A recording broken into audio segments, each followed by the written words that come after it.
வாங்க, கேசரி செய்கிறதுக்கு தான் இது. நம்ம வீட்டில் விசேஷம்னாலும் யாராவது வந்தாலும் உடனே செய்யலாம்.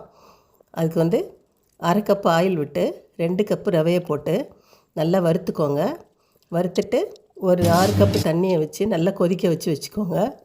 கொதிக்க வச்சுட்டு நல்லா செவக்க வறுத்த பிறகு அந்த கொதித்த தண்ணியை அதில் சேர்த்து கொஞ்சம் கலர் பவுடரும் சேர்த்துக்கோங்க, கேசரி கலர் சேர்த்துட்டு நீங்கள் இல்லை குங்குமப்பூ போடுறதா இருந்தால் கூட போட்டுக்கோங்க.